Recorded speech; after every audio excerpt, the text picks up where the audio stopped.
Bonjour et bienvenue en Émergence Libre, c'est Olivia Mello. Je suis de retour avec un sujet toujours inspiré par l'appel intérieur et bien, on va découvrir ensemble ce qui se dit à propos du donner et du recevoir dans la relation, donc dans la relation à l'autre. Alors,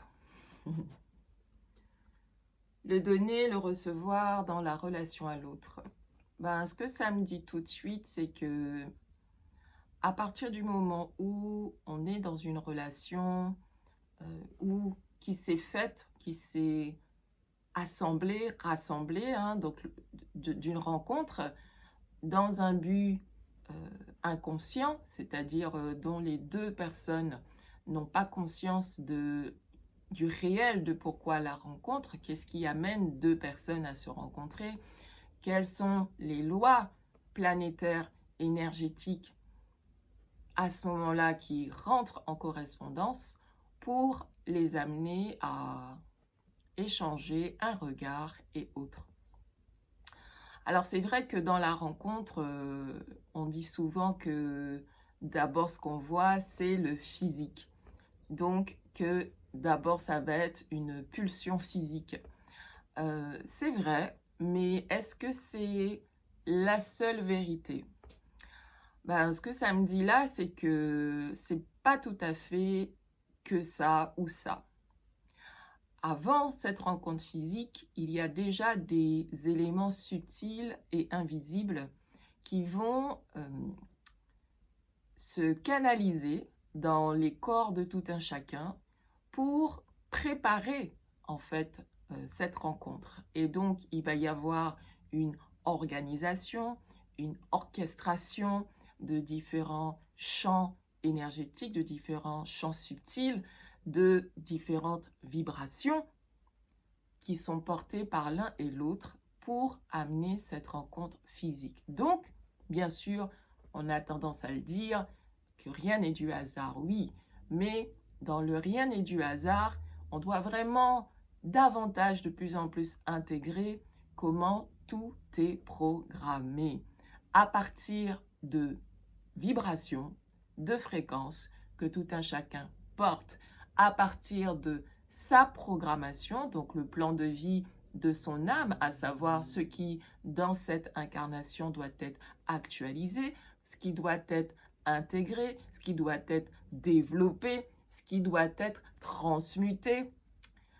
Donc, c'est à partir de tout ça, en fait, que l'on peut entrevoir, la rencontre dans la relation à l'autre. Ce qui va beaucoup jouer, c'est de ne même pas avoir conscience que l'on porte une programmation et que l'autre porte une programmation. Parce que lorsqu'on n'a pas cette conscience, qu'est-ce qui se passe? Nous allons être tributaires de cette programmation. Elle va s'activer de toutes les façons de manière mécanique. Donc, les individus dans la relation vont vivre cette rencontre de manière mécanique et vont vivre généralement toute la relation de manière mécanique. Donc, avec les différentes vibrations qui vont s'activer parce que chacun va avoir des déclencheurs qui vont venir animer cette relation dans les individus et même, j'ai envie de dire, à leur place. Donc, toutes ces vibrations, toutes ces énergies vont venir pénétrer la relation puisque il y a d'abord ce que porte l'un dans ses vibrations, dans sa programmation, et il y a ce que porte l'autre aussi dans ses vibrations et dans sa programmation. Donc, les deux vont se rejoindre pour faire quoi? Pour compléter le champ des vibrations. Donc, pour amener chacun à évoluer dans sa perception de lui-même et dans sa perception dans le global, dans cette entité, dans cet égrégore énergétique que va venir former maintenant ce duo. Alors, je ne parle même pas quand, en plus, on ajoute les enfants, la famille, etc. Puisque chacun est porteur d'un nom de famille. Chacun est porteur d'un prénom.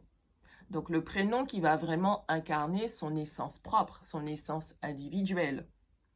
Avec le nom de famille, il apporte avec lui tout son bagage, toutes ses vibrations, des lignées en lien avec le nom de famille. Et c'est en cela que l'approche et l'apport de la guématrie, dont j'ai été formée et certifiée par Sandra Vimont, est très très très intéressant pour comprendre sa propre programmation, savoir son plan de vie de l'âme, savoir avec quoi en fait on a été configuré psychiquement dans cette incarnation, connaître nos failles, connaître nos déclencheurs, et ajouter à cela, lorsqu'on rencontre quelqu'un, eh bien, la guématrie de l'autre, donc le plan de vie de l'autre, pour aussi connaître la psyché de la personne qui nous accompagne, quelle vibration on porte et quelle vibration la personne, elle amène aussi et qui vont venir soit faciliter, soit amener encore plus de défis. Et ça, c'est très intéressant pour commencer à comprendre que la relation, c'est davantage quelque chose d'orchestré par, eh bien, un plan divin, si on peut le dire comme ça. Donc, par l'esprit, le grand esprit, la partie de nous qui sait, la partie de nous, eh bien, qui, elle, a la finalité, j'ai envie de dire, l'avancée de là où on doit se rendre en tant que énergie, en tant qu'information, ensemble d'informations qui s'incarnent au travers d'un processus physique. Et donc là, vous voyez et vous comprenez que c'est très intéressant. Soit, du coup, on va mener cette relation dans une programmation mécanique, inconsciente, où là, ben, il faut dire ce qui est, on va généralement subir les vibrations. Qu'est-ce qu'on entend par vibration? Les vibrations sont des informations que l'on porte. La honte, la culpabilité, la joie, ce pourquoi on est là, ce pourquoi on s'est incarné, au niveau karmique, ce qu'on a besoin de absolument réintégrer dans cette incarnation, ce qu'on a besoin absolument de restituer comme énergie. Donc, pour mieux connaître l'esprit, la coloration, eh bien, qui passe à travers nous, donc je dis la coloration pour parler de l'expression, qui par nous va prendre une couleur. Donc, savoir aussi, eh bien, dans quel domaine on va être plus sensible. Voilà, bon nombre d'entre nous avons à réintégrer la blessure originelle, la fissure, cette scission, la mitose entre, eh bien, ce pôle unitaire que nous étions, comme je dis toujours, cet œuf que nous étions à l'origine, donc cette perfection unitaire vibrale qui, dans la manifestation, eh bien, s'est scindée.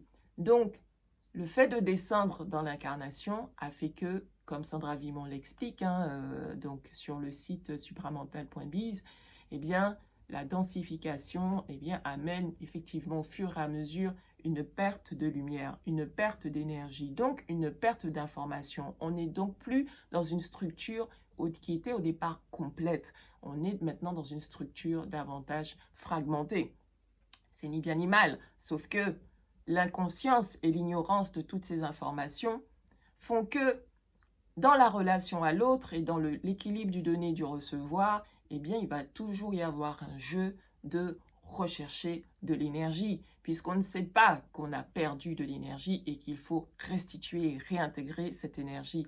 Donc, on va la chercher dans l'autre, à travers la relation, oui, mais dans la relation, qu'est-ce qui va rechercher de l'énergie? Eh bien, tous nos centres d'énergie.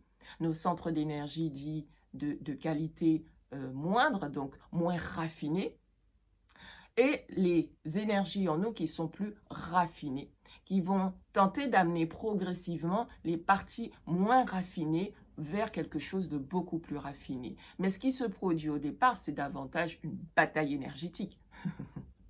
C'est une bataille énergétique et qu'on peut voir dans le rapport à l'autre avec souvent ces jeux de dominant-dominé, de rapport de soumission, même sans que la personne ne le veuille, hein, parce que la personne, c'est qui? La personne est juste un ensemble de vibrations, c'est juste une enveloppe. Et au travers de cette enveloppe, ce n'est pas l'enveloppe qui fait le jeu, ce sont les vibrations qui passent par l'enveloppe. Et c'est capital à comprendre et à intégrer pour sortir de la victimisation, pour sortir du blâme de soi, du blâme de l'autre, de la culpabilité et de tous ces systèmes qui s'activent en nous et dans le rapport à l'autre. Voilà. Donc pour aujourd'hui, je vais arrêter là. Ça donne déjà une matière sur la notion de donner et de recevoir pour comprendre que le donner et le recevoir, du coup, il n'émane pas juste de la volonté de l'ego. Il n'émane pas juste de la volonté de l'organisme, de l'individu. Parce qu'il y a bien autre chose et bien d'autres choses qui animent le corps, l'enveloppe. Et ce n'est pas le mental inférieur qui va pouvoir contrôler, gérer, maîtriser toutes ces vibrations dont en plus, la plupart du temps, il est ignorant, dont en plus, il n'a pas la connaissance et encore moins le savoir intérieur. Alors avec tout ça, eh bien, on peut déjà se dire que le donner et le recevoir ne dépend pas de l'individu. Dépend des vibrations qu'il porte, des vibrations qu'il a en commun avec l'autre, des vibrations qu'il a en opposition avec l'autre. Et malgré tout, dans tout ce rapport et ce jeu d'énergie, ce jeu de vibrations, ce jeu de fréquences, il va falloir que dans la relation, que le couple, parce que là je vais parler de couple, mais on peut après transcrire au niveau de toute relation, mais je vais parler du couple. C'est là que le couple va devoir trouver et la fréquence du couple qui va être la fréquence en harmonie, la fréquence en équilibre. Donc, à partir de toutes les vibrations qui se jouent et se rejouent, trouver la fréquence harmonieuse du couple. Mais pour cela, on l'aura compris, c'est d'abord une invitation à trouver sa propre fréquence. La fréquence qui vibre à son essence, sa fréquence unique et personnelle qui va venir du coup compléter l'autre, compléter celle de l'autre. Et donc on comprend que la relation, c'est le terrain de jeu. C'est le terrain de jeu pour que toutes les vibrations que nous portons, que nous puissions les voir. Sans le miroir, que pouvons-nous voir lorsqu'on n'a pas l'habitude en plus de vraiment s'intérioriser, de faire des réelles introspections, pas à partir de nos mécanismes psychologiques et subjectifs qui vont regarder la situation, l'événement, la relation à partir de potentiels polarisés, donc le bien, le mal, etc., etc. Donc au travers d'un regard duel, mais plutôt au travers d'un regard unifié, au regard d'un tout qui sait qu'il fait partie d'un tout, et que c'est ce tout qui passe à travers lui pour lui révéler à lui-même ce qu'il est lui-même pour lui-même et ce qu'il est lui-même dans leur rapport à l'autre, et pour finalement faire ce retour à soi. Donc c'était Olivia Mello en émergence libre. J'espère que ce sujet aura permis d'apporter un peu d'éclairage si nécessaire. Et dans tous les cas, nous sommes ensemble dans ce cheminement, dans ce retour à soi individuel et collectif, planétaire, mais bien au-delà. C'est un retour à soi cosmique. À très bientôt. N'hésitez pas à me laisser un commentaire si ça résonne en vous, si ça vibre en vous, si ça vous parle. Et de liker et partager si pour vous ça peut correspondre à quelqu'un qui a besoin d'entendre ça aujourd'hui. À très bientôt en émergence libre.